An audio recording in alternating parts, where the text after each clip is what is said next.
ግብር ከፋይነት ነጋዴነትን ወይም ወደ ንግድ መዝገብ መመዝገብን ዲማንድ ያደርጋል።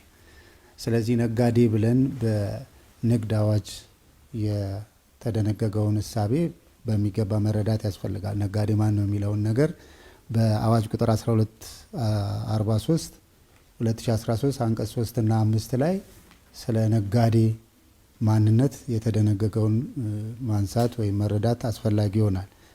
ከዚህ በመነሳት አይ ቲንክ ከገቢዎች ሚኒስቴር ጋር በተያያዘ ግብር ማን ይከፍላል የሚለውን ጉዳይ ስናይ በታክስ አስተዳደር አዋጅ 983/2008 ከአንቀጽ 9 እስከ 15 የተደነገጉ ድንጋጌዎች በአጠቃላይ የሚያሳዩት ግብር ከፋይ ማን ነው፣ የግብር ከፋይ መለያ ቁጥር አሰጣጥ፣ የግብር ከፋይ መለያ ቁጥር አጠቃቀም የተባሉ አጠቃላይ ጉዳዮች ጋር በተያያዘ ያሉ ጉዳዮችን መረዳት አስፈላጊ ይሆናል ማለት ነው። ስለዚህ በታክስ መረብ ውስጥ የገባ ነጋዴ ወይም ግብር የመክፈል ኃላፊነት በሕግ የግብር ግዴታን ስለመወጣት በገቢዎች ሚኒስቴር በግብር ከፋይ ደረጃነታቸው የሂሳብ መዝገብ መያዝ የሚገባቸው ግብር ከፋዮች አሉ። እንደገና ደግሞ በቀላል ያለ የሂሳብ ስርዓት ተጠቅመው የግብር ግዴታቸውን የሚወጡ ግብር ከፋዮች አሉ። ግለሰብም ሊሆኑ ይችላሉ፣ ድርጅቶችም ሊሆኑ ይችላሉ። የእነዚህ ነጋዴዎች ወይም ግብር ከፋይ ድርጅቶች የግብር ግዴታን መወጣት በተለያዩ የኦዲት አግባቦች የማረጋገጥ ስራ በታክስ አስተዳደር አዋጁ መሰረት የገቢዎች ሚኒስቴር ይሰራል። ስለዚህ በገቢዎች ሚኒስቴር ስር ባሉ አደረጃጀቶች በታክስ ማስታወቅ፣ በታክስ ኦዲት ስር የግብር ግዴታን ግብር ከፋይ በህጉ አግባብ ስለመወጣቱ የማረጋገጥ ስራዎች ይሰራሉ ማለት ነው።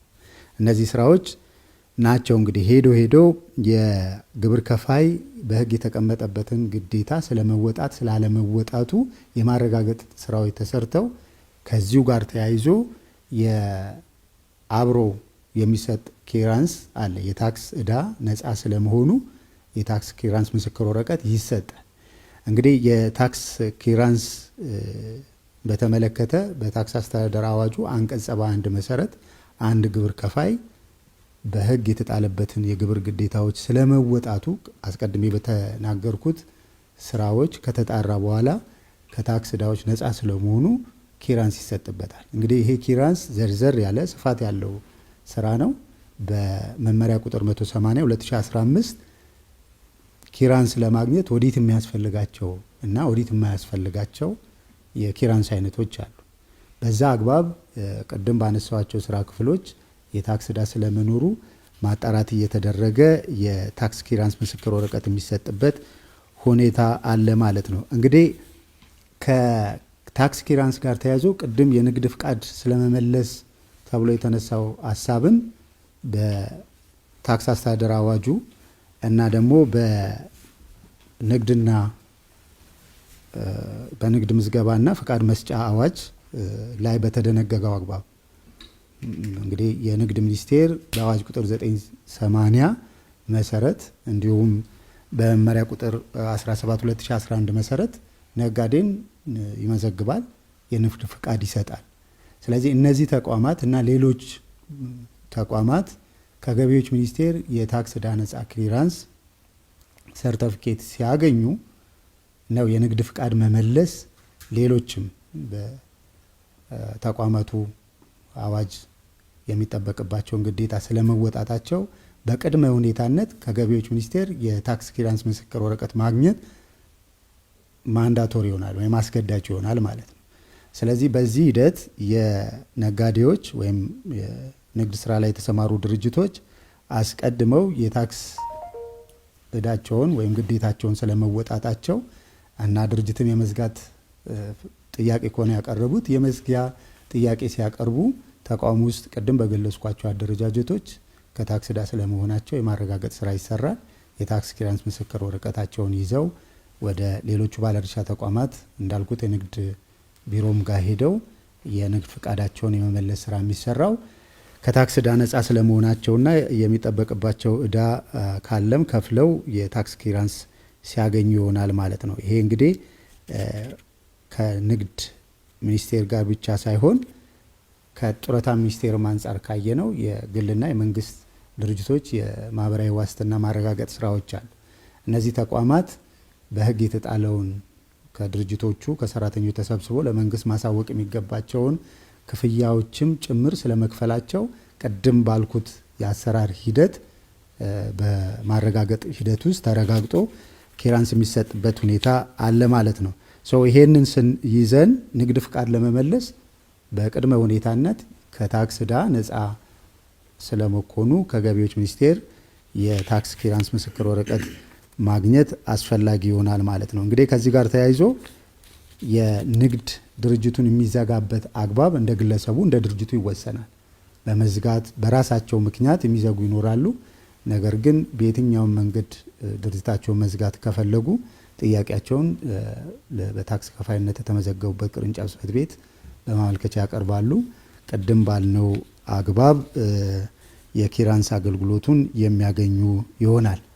እንግዲህ የፌዴራል ገቢዎች ሚኒስቴር የፌዴራል ግብር ከፋዮችን የታክስ ግዴታ ስለመወጣታቸው የመከታተል፣ የመደገፍ፣ የማስተማር ስራዎች ይሰራል። አዚ ሴም ታይም በህግ ስልጣን ያላቸው የክልልና የከተማ አስተዳደር ገቢ ቢሮዎች አሉ። ስለዚህ የታክስ አስተዳደር ስራው ተመሳሳይነት አለ። ለምሳሌ በመዲናችን አዲስ አበባ የአዲስ አበባ ገቢዎች ቢሮ አለ። የፌዴራል ገቢዎች ሚኒስቴር የሚሰራውን ሁሉንም የታክስ አስተዳደር ስራዎች በህግና በስልጣን ይሰራል።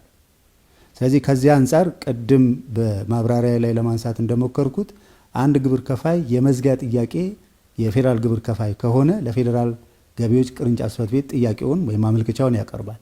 ይሄ ማመልከቻ የመዝጊያ ከሆነ ቅድም እንዳልነው በታክስ ከፋይነት በተመዘገበበት ጊዜ ውስጥ የታክስ ማሳወቅ ግዴታውን ስለመወጣቱ የኦዲትም የታክስ አወሳሰን የስሌት የማረጋገጥ ስራዎች የአገልግሎት ኦዲት ስራዎች ይሰራሉ።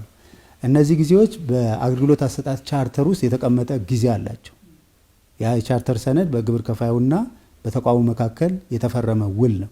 በዛ ጊዜ ውስጥ ይህ አገልግሎት መሰጠት እንዳለበት ሁሉም ግብር ከፋይ የሚያውቀውና ተቋሙም በሰነድነት ከግብር ከፋዩ ጋር የአገልግሎት የሚሰጣበት አግባቦች የሚስተናገድበት ሁኔታ ነው ያለው። ከዚህ አንጻር የመዝጊያ ጥያቄ ያቀረቡ ግብር ከፋዮች ማመልከቻቸውን ካቀረቡበት ጊዜ ጀምሮ የመዝጊያ ኦዲቱ እስከሚጠናቀቅ ድረስ የመጠበቅ ኃላፊነት አለባቸው። በዛ ጊዜ ውስጥ ማሳወቅ እንቅስቃሴ ካላቸው እንዲያሳውቁ ይጠበቃል። ማለት የመዝጊያ ጥያቄ ካቀረቡ የንግድ እንቅስቃሴ ያደርጋሉ ተብሎ አይጠበቅም። ከዛ ጋር ተያይዞ ግን የማመልከቻውን ካቀረቡበት ጊዜ ጀምሮ ምናልባት ሌሎች ባልደረቦች ሊመልሱት ይችላል። የማሳወቅ ግዴታ አለባቸው የለባቸው የሚለው ከታክስ ማስታወቅ ጋር ተያይዞ ያሉ ጉዳዮች ሌሎች ባልደረቦች ምላሽ ሊሰጡባቸው ይችላሉ። ከዛ ምላሽ ግን ቅድም በመነሻ ላይ እንዳልኩት በፌዴራል ገቢዎች ሚኒስቴርና በክልል ወይም ከተማ አስተዳደር ገቢዎች ቢሮ ካሉ የአሰራር ልዩነቶች የተነሳ የመዘግየት የመፍጠን ሁኔታዎች እንደየ ሁኔታዎቹ የሚለያዩበት ሁኔታ ይኖራል። በፌዴራል ገቢዎች ሚኒስቴር ልክ ካየነው ግን እያንዳንዱ አገልግሎት በቻርተር ጊዜ ውስጥ በተቀመጠ ጊዜ ውስጥ መሰጠት እንዳለበት በቻርተር ሰነዱ ላይ ተመላክቷል። አመሰግናለሁ። ስራ ነው ትክክለኛ ክሳራ ነው ወይ አይደለም የሚለውን ነገር የገቢ ባለስልጣናቶች ማረጋገጥ አለባቸው ክሊራንሱን ከመስጠታቸው በፊት ማለት ነው።